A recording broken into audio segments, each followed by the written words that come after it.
বাংলাদেশের রাজনীতিতে বিগত দিনে জোটের যে ক্যালকুলেশন আর গণঅভ্যুত্থান পরবর্তী জোটের ক্যালকুলেশনের মধ্যে একটা ফান্ডামেন্টাল পার্থক্য আসছে, এবং ফান্ডামেন্টাল পার্থক্যের মধ্যে একটা জায়গায় আমি ধরেন গুরুত্ব দিতে চাই, সেটা হলো যে এখানে 100% বিরোধিতার জায়গাটা নাই।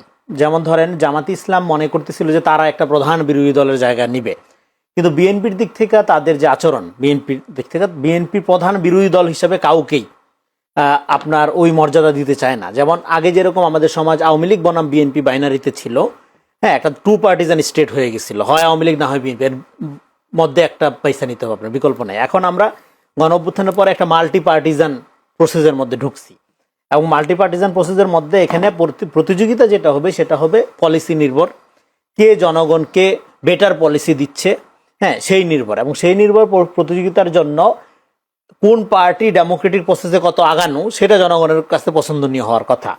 এবং আমরা একটা ন্যারেটিভ পলিটিক্স বা মতাদর্শ ভিত্তিক রাজনীতি এগুলোর ব্যাপারে জনগণের বা জেনজি জেনারেশন অনাগ্রহ দেখেছি, এবং যে কারণে আমরা বলতে চাচ্ছিলাম যে এমন একটা স্টেট ফরমেশনের দিকে যাবে যেখানে রাষ্ট্র মানে দল যার যার রাষ্ট্র সবার। তো এরকম একটা পরিস্থিতিতে আগের আমলের জোটের হিসাব আর এখনকার জোটের হিসাব টোটালি আলাদা। তারপরেও এখন যে জোটগুলো হচ্ছে, এই জোটের মধ্যে একটা বড় পার্থক্য হলো বিএনপির সাথে কিন্তু বিএনপি কিন্তু কোনো জোটে যায়নি। আবারও বলি কথাটা, বিএনপি কোনো জোটে যায়নি, কারণ তার আন্দোলনের সঙ্গী যারা পূর্ব 18 সালের ওই আগের থেকে যে জোটটা 17 সালের দিকে তারা যে জোটটা করলো এবং নির্বাচন একটা করলো, ওই যেটা রাতের ভোটে নির্বাচন, তারপরে হইলো সেইখান থেকে তারা যুগপৎ আন্দোলনের দিকে যে ফরমেশন, ওই সঙ্গীগুলো নিয়ে কিন্তু তারা আছে। ফলে বিএনপি এখানে নতুন করে কোনো জোট করে নাই, গণঅভ্যুত্থানের পরে জোটের দিকে যায়নি। এখন দল ভেঙে নিয়ে আসছেন না, এরা আগে আন্দোলনের মধ্যেই ছিল। এখন যেহেতু নতুন আরপিও সংশোধন কি জোটে ছিল, আন্দোলনে ছিল, তো যুগপৎ আন্দোলনে ছিল, সবাই এখানে যুগপৎ আন্দোলনে ছিল। কিন্তু এর মধ্যে যে যখন আরপিওর এই ঝামেলার কারণে যখন দেখলো যে এবার যার যার মার্কা ছাড়া নির্বাচন করা যাবে না, তখন দেখলো যে জাতীয় নির্বাচন এট দ্য সেম টাইম একটা মার্কার নির্বাচন। আমরা জানি মার্কা একটা বড় ভূমিকা পালন করে, ব্যক্তিও ভূমিকা পালন করে, কিন্তু মূলত গ্রামে গঞ্জে সাধারণ মানুষের মধ্যে মার্কার ব্যাপারে একটা ইমোশন লক্ষ্য করা যায় জাতীয় নির্বাচনের সময়। তো সেই কারণে তারা দেখলো যে রিস্ক হয়ে যায়, যেহেতু মানুষ মার্কার সাথে বেশি কমিউনিকেট করতে পছন্দ করে, সেই প্রার্থী তো হয়তো 1.5 বছরে এতটা মাঠে আপনার কি বলবো যে কাজ কর্ম করার মধ্যে দিয়ে জনসম্পৃক্ত গড়ে তুলতে পারে নাই। ফলে কেউ কেউ তারা আপনার দল বিলুপ্ত করে বিএনপির সাথে মার্চ হয়ে গেছে, এবং যারা মার্চ হয়ে গেছে এদের মধ্যে অনেকে অতীতে আবার বিএনপির নেতা ছিল। যেমন আমরা সেলিম ভাইয়ের কথা বলতে পারি, উনি বিএনপির নেতা ছিল, হ্যাঁ। তো এরকম তো একসময় বিএনপি রাজনীতি করছে, পরে হয়তো নানা কারণে আলাদা দল করছে, তারপরে এখন এসে আবার মার্চ হয়ে গেছে। ফলে এই ইকুয়েশনটা আমাদের মাথায় রাখা দরকার যে আন্দোলন মানে গণঅভ্যুত্থানের পরে জোট করতে হইল যারা নিজেদেরকে একটা আলাদা বর্গ আকারে বিরোধী শক্তি আকারে হাজির করতে চাচ্ছে তাদের প্রয়োজন হইল। কিন্তু যারা আন্দোলনের ডেমোক্রেটিক শক্তি ছিল, মানে আমি ডেমোক্রেটিক বলতেছি, বাকি সবাই ডেমোক্রেটিক শক্তি, কিন্তু যারা বিএনপি দিক থেকে যে মনে করতেছে যে আর কোনো সমাজে বিএনপি বনাম আওয়ামী লীগ বনাম বিএনপি বাইনারি টাইপের বিরোধিতার দরকার নাই, যে যার মতো বিকশিত হবে, সেক্ষেত্রে তারা তাদের অ্যাপ্রোচটা মোটামুটি ধরেন একটা মানে সবাইকে নিয়ে কাজ করার অ্যাপ্রোচ আছে। যেটা তারেক রহমান আসার পরে আমরা কিন্তু দেখলাম। আমরা তারেক রহমান আসার আগে কি দেখছি, হ্যাঁ, আগে দেখছি ধরেন সোশ্যাল মিডিয়ায় অকথ্য ভাষায় তারা গালাগালি করা, চাঁদাবাজি হচ্ছে ধরেন আপনার, হ্যাঁ, ভুরুঙ্গামারিতে এই তারেক রহমান জবাব দে চাঁদা কেন, মানে তারেক রহমান চাঁদাবাজি প্রমোট করতেছে বা প্রতিনিধিত্ব করতেছে। ফলে এই ধরনের আপনার ন্যারেটিভ পলিটিক্স আমরা দেখছি। হ্যাঁ, ধরেন একটা অন্তর্গোন্দলে মারা গেল, হ্যাঁ, এই বিএনপি চাঁদাবাজের দল, আরে ভাই 8,000 লোক তো বহিষ্কার করছে, পুলিশিং এর কাজটা তো পুলিশকে করতে হবে, হ্যাঁ। আচ্ছা, অন্য দল কি চাঁদাবাজি করে নাই, এনসিপি করে নাই, জামাতের লোক বহিষ্কার হয় নাই, হয়েছে তো, হ্যাঁ, ছোট মানে এখন কম আর বেশি, কিন্তু এটা তো সমস্যা, কাঠামোগত সমস্যা। আপনি ময়লা সোয়ারেজ এই জুট এরকম রেখা দিবেন আর সাদা সাদা বলে চিল্লাবেন, হবে না তো। তার মানে আপনার এই কাঠামোগত সংস্কারের জন্য একটা আমাদের গণতান্ত্রিক একটা রূপান্তর দরকার, রাষ্ট্রের কাঠামোগত একটা রূপান্তর দরকার। চাঁদাটাকে কি বৈধতা দিচ্ছেন? কোথায় বৈধতা দিলাম? মানে যে চাঁদা দূর হবে না, আপনি ক্ষমতা নিলে আপনি চাঁদাবাজি করবেন যদি এই কাঠামো আপনি বের হইতে পারবেন। নো, এই আওয়ামী লীগের জায়গায় বিএনপির লোক জামাতের লোক যে ক্ষমতায় আসবে সেই লোক যাবে, কারণ কাঠামোটা তো রয়ে গেছে, এটা একটা ইকোনমি আছে। জুটের এই ব্যবস্থা, ময়লার এই ব্যবস্থাপনা যদি আপনি রেখে দেন, ফুটপাতে যে লোক চাঁদা দেয় সে তো চাঁদা দেওয়ার বিনিময়ে কি পাচ্ছে, একটা জীবিকার সুযোগ পাচ্ছে। কিন্তু আপনি এটা রেগুলেশনের মধ্যে আনেন, সেটা সিটি কর্পোরেশনের আওতায় নেন, সিটি কর্পোরেশন এটা দায়িত্ব রক্ষণাবেক্ষণ করুক, সিটি কর্পোরেশনকে সে একটা ভাড়া দেখ, জায়গাটা পরিষ্কার করে রাখুক। আপনার একটা সিস্টেম সারা পৃথিবীতেই আছে, আপনার দেশে নাই কেন? এটা পলিটিক্যাল ক্যাডার দ্বারা নিয়ন্ত্রণ করতে হয় আপনার। হ্যাঁ, এখন নিয়ন্ত্রণ করার পরে আপনি ওই লোককে বলেন যে চাঁদাবাজ, আপনি নিজে হইলেন সাধু। আপনি প্রশাসনে যেখানে আপনার ক্ষমতা আছে সেটা আপনি দখল করেন নাই, করছেন তো। আপনি কি প্রশাসনের লাইসেন্স বের করেন নাই আপনার লোকজনকে দিয়ে, জামাত শিবির করেন নাই, করছে তো। ফলে যার যেখানে ক্ষমতা আছে সে সেখানে দখল করছে। বিএনপির মাঠে ক্ষমতা আছে, মাঠ দখল করছে। আপনার প্রশাসনে গুপ্তভাবে ঢোকার সুযোগ ছিল, আপনি প্রশাসন দখল করেছেন। ফলে আমি বলছি স্বচ্ছতা ছাড়া, হ্যাঁ, ট্রান্সপারেন্সি ছাড়া জনগণের আস্থা অর্জন হয় না। এই যে আপনারা রাজনৈতিক দল, এতগুলো দল, আপনারা এতদিন আন্দোলন করলেন, আপনারা তো হাসিনার অনেক মায়ের খাইছেন। আপনার জামাত শিবির ইসলামিস্ট টুপি দাঁড়িয়ে দেখলে পিঠে আমার তো একটা কালচার হয়ে গেছিল। মানুষ আপনাদের ডাকে সারা দিয়ে নামে নাই কেন? কারণ মানুষ আপনাদের ট্রাস্ট করে না। Very simple.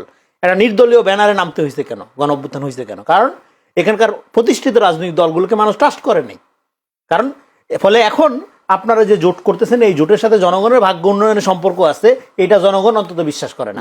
জনগণ যারা করে করুক, আমি করি না। কেননা এই জোটের মধ্যে আপনারা অনেক কথা বলতেছেন, যেমন ইসলামী দলগুলো একটা জোট করতেছে যেটার সাথে ইসলামের কোনো সম্পর্ক নাই, আছে হলো ভোটের সম্পর্ক, ক্ষমতার সম্পর্ক। কেউ কেউ বলতেছে যে এবার ইসলামী শক্তিকে এক বাক্সে ফেলবো। তো এক বাক্সে আবার 100 জনের মতো আলেম ওনারা কিন্তু আবার বিবৃতি দিচ্ছেন যে ওনারা যেটা বলতেছে এটাতে যেন জনগণ যাতে বিভ্রান্ত না হয়। হ্যাঁ, তারা আলাদা জোট হইতে পারে, ডেফিনেটলি ইসলামী দলগুলো আলাদা জোট করতে পারে, জোটের রাজনীতির কোনো সমস্যা নাই। কিন্তু সেখানে ইসলামী জোট আকারে আখ্যায়িত করা, এই জোটে ভোট দিলে ইসলাম বিজয় হবে, এই ধরনের কথা বলা, এটা প্রতারণা। এটা কিন্তু আলেমরা বলছে, আমার কোনো সমস্যা। আমি এখানে শেষ করে দিই। ফলে এখনকার যে জোটের রাজনীতি, এটা হলো কি, জোটটা দেখেন আগের দিনেও যে জোটগুলো হয়েছে, এখনো যে জোট হয়েছে, জোটের তো 54 বছরে বাংলাদেশের রাজনীতি আগায় নেই। কেন আগায় নেই? যে কোনো ঐক্যের জন্য, মানে আপনার বন্ধুত্ব যদি আমরা সহজ করে বলি, বন্ধুত্বের 3টা গ্রাউন্ড থাকে দার্শনিকভাবে। একটা হলো নীতিভিত্তিক, একটা হলো আপনার গোত্রভিত্তিক, মানে আপনি আমার বংশের, আপনি আমার একটা, আরেকটা হলো প্রয়োজন ভিত্তিক। এর মধ্যে প্রয়োজন ভিত্তিক যে বন্ধুত্ব, এটা হলো সবচেয়ে নিকৃষ্ট বন্ধুত্ব।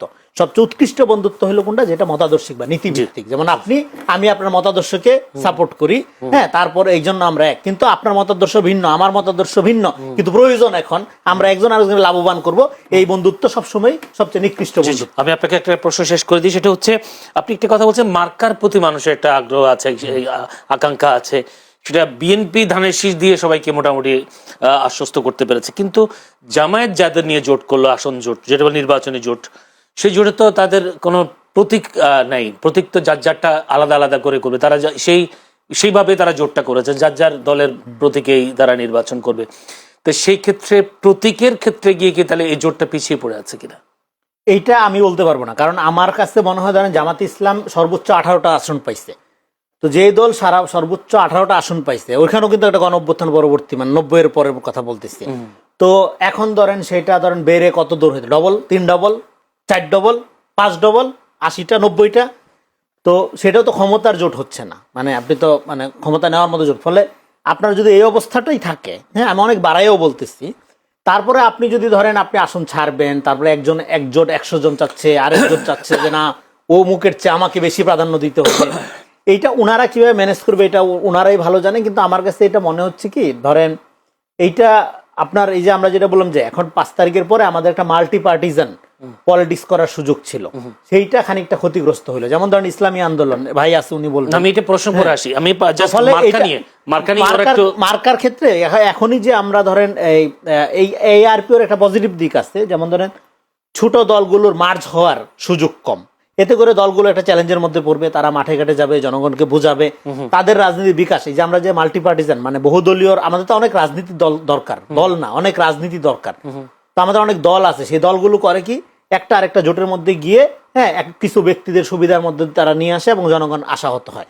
ফলে এখানে রিয়েলি জনপ্রতিনিধিত্বমূলক দল, মানে রাজনৈতিক দল গড়ে ওঠার জন্য এককভাবে লম্বা সময় ধরে ফাইট করে, হ্যাঁ, জনগণের আস্থা অর্জন করে যদি দলগুলো বিকশিত হয়, তখন হলো এই দ্বিদলীয় বর্গ, যেটা এতদিন আওয়ামী লীগ বনাম বিএনপি ছিল, এখন আমি চাই না কোনোভাবেই এটা বিএনপি বনাম জামাত বা জামাত জোট হয়ে যাক। আমি চাই এখানে আরো 4-5টা পার্টি ইকুয়ালি বিকশিত হোক, যাতে করে এই ছোট ছোট দলগুলো বা কোটা সোসাইটি, হ্যাঁ, বা এস্টাবলিশমেন্ট আপনার এই ভাগ হয়ে যায়, যে ক্ষমতায় থাকলে বিএনপির দিকে থাকবে, অথবা নেক্সট ক্ষমতার জন্য জামাতের দিকে ঝুঁকে যাবে, এবং করাপশনের